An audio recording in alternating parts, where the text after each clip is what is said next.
নমস্কার বন্ধুরা, আপনাদের সকলকে স্বাগত জানাই বেঙ্গল টিভিতে।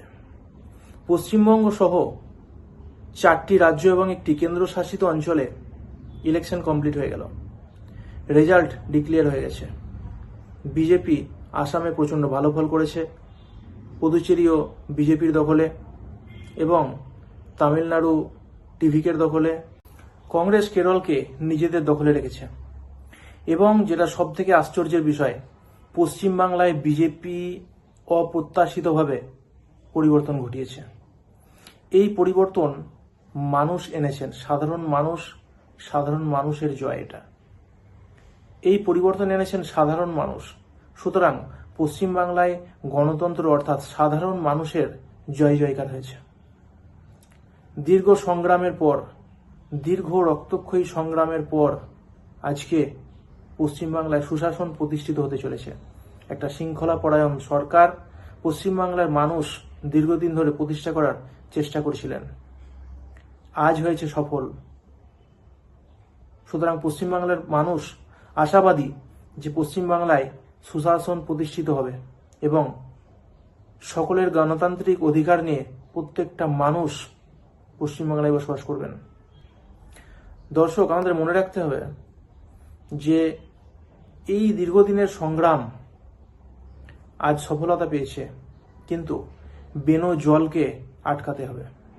কোনো রকমভাবে যেন কোনো বেনো জল সাগরে এসে মিলিত না হয়। যারা দাগী, সেই সমস্ত দাগী অপরাধীদের কোনো রকমভাবে বিজেপির সঙ্গে সামিল হতে দেওয়া যাবে না। মানুষ পরিবর্তন চেয়েছেন। যদি সেই সমস্ত দাগী তৃণমূলের ব্যক্তিবর্গ আবার বিজেপিতে আসার চেষ্টা করবেন এবং যদি বিজেপিতে যোগদান করেন, তাহলে তারা আবার তাদের মতো পরিচালনা করার চেষ্টা করবেন। তাহলে পরিবর্তনের মানেটা কি হবে?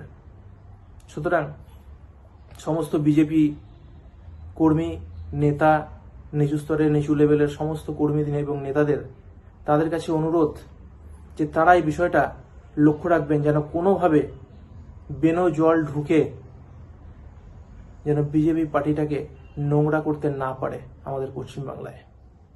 কারণ বিজেপি একটা শৃঙ্খলাপরায়ণ পার্টি, একটা শৃঙ্খলাপরায়ণ সরকার পশ্চিমবাংলায় প্রতিষ্ঠিত হতে চলেছে। একটা বিশাল বড় দায়ভার সরকারের রয়েছে। সুতরাং এখানে কোনো রকমভাবে চেষ্টা করবে যে তৃণমূলের সমস্ত ক্যাডাররা যারা এতদিন ধরে অত্যাচার, অনাচার, অবিচার, চুরি, ডাকাতি সবকিছু করেছেন, তারা বিজেপিতে আসার চেষ্টা করবেন। কিন্তু কোনো রকমভাবে বিজেপিতে বেনজল ঢুকিয়ে দলটাকে নষ্ট করা যাবে না। কারণ এটা সাধারণ মানুষের জয়, গণতন্ত্রের জয়। এই গণতান্ত্রিক অধিকারকে খর্ব করা যাবে না কোনোভাবে সাধারণ মানুষের। তাই এই বিষয়টা সকলকে লক্ষ্য রাখতে হবে।